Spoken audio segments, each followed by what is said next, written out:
একবার ভাবুন, আপনি একা বসে আছেন, কেউ নেই আশেপাশে। আপনি হয়তো হাসছেন, কাঁদছেন বা এমন কিছু করছেন যা কেউ জানে না। কিন্তু আপনি জানেন কি, আপনি কখনোই একা নন। আপনার পাশে সবসময় থাকে দুইজন নীরব সাক্ষী, যারা আপনার প্রতিটি কাজ, প্রতিটি শব্দ, এমনকি হৃদয়ের ইচ্ছাও লিখে নিচ্ছে। একবার এক যুবক ছিল, নাম তার ফাহিম, সাধারণ একজন মুসলমান। সে মনে করত, আমি যা করি সেটা তো আমার ব্যাপার, কারো জানার দরকার কি। এক রাতে সে এক গুনাহের দিকে এগিয়ে গেল। ঘর অন্ধকার, কেউ দেখছে না, ভেবে সে হাত বাড়ালো গুনাহের দিকে।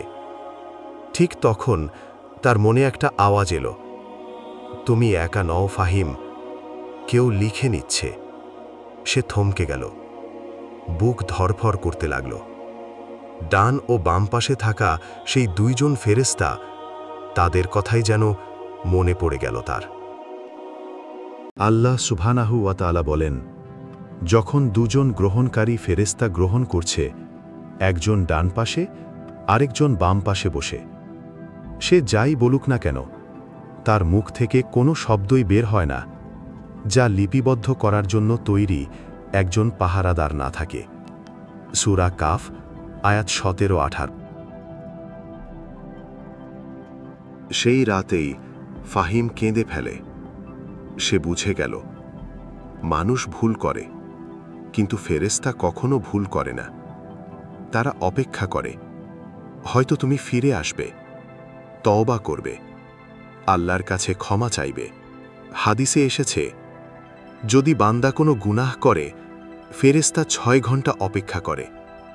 যদি সে তওবা করে, কিছু লেখা হয় না, আর যদি না করে, তবে তা আমলনামায় লেখা হয়। সহিহ লেগেছে শেখ আলবানীর মতে। এই কথাটা যেন তার হৃদয়ে গেঁথে গেল।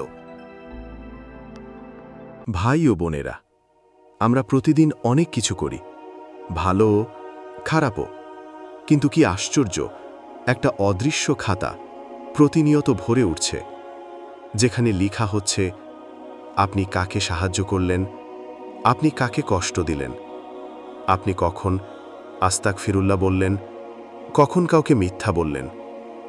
রাসূল সাল্লাল্লাহু আলাইহি ওয়াসাল্লাম বলেন, আল্লাহর ভয় থাকলে তুমি একা হলেও গুনাহ ছেড়ে দেবে, কারণ মানুষ না দেখলেও ফেরেশতা সব দেখছে। তাই আসুন, এমন জীবন গড়ি যেখানে ডান পাশের ফেরেশতা আমাদের নিয়ে গর্ব করে লেখে, সে আজ আল্লাহর জন্য এক ভালো কাজ করল, আর বাম পাশের ফেরেশতা লেখা না পেয়ে অপেক্ষা করতেই থাকুক। ভিডিওটি যদি আপনার হৃদয়ে একটু হলেও আলো জ্বালিয়ে দেয়, তাহলে দয়া করে শেয়ার করুন। হয়তো অন্য কারো জীবনের আমলনামা বদলে যেতে পারে।